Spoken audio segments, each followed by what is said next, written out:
The Construction Market Guide is designed to provide contractors and construction executives with timely data on the economic environment, materials prices, and the labor market so you can make informed decisions that increase profitability.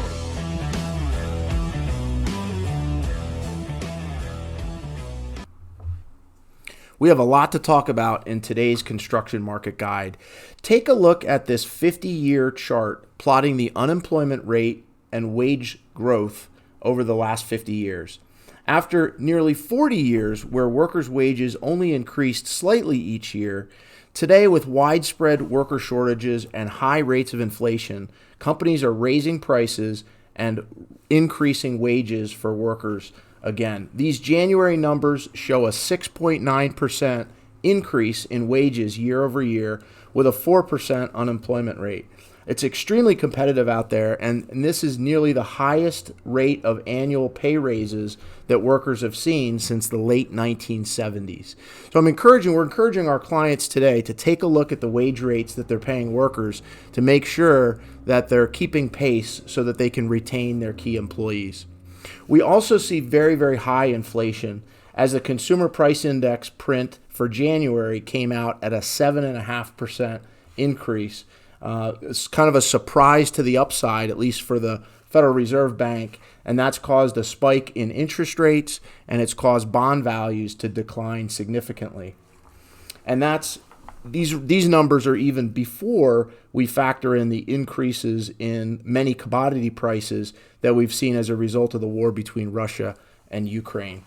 Take a look at the materials cost index, which we see back to extremely high volatility. Not that it ever subsided much, but it had a bit, and now we're seeing tremendous increases in prices nearly across the board again. So it's very important that we keep an eye on materials prices as we're bidding jobs, and talk to your attorney about how to write solid contracts that provide you with the leeway that you need to be able to adjust for materials price changes.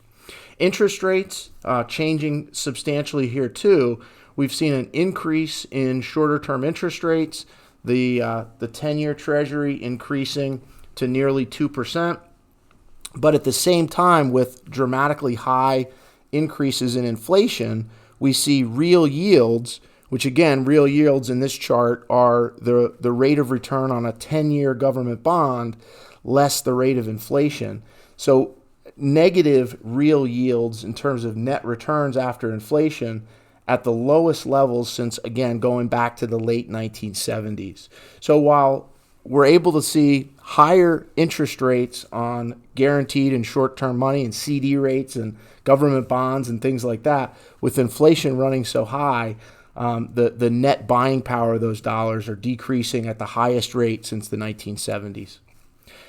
We see asset prices declining nearly across the board, stocks, bonds, large companies, small companies, and real estate in response to the Federal Reserve's expected increases in interest rates. With the war in Russia and Ukraine, we see the response to that being a possibility that the Fed may go a little easier on the economy and may not hike as fast, which we think is why we've seen a bit of a rally in stock prices despite the increased uncertainty that we see. If we can help review your portfolio and provide insight to your company, please reach out to us. We'd love to chat. Thanks.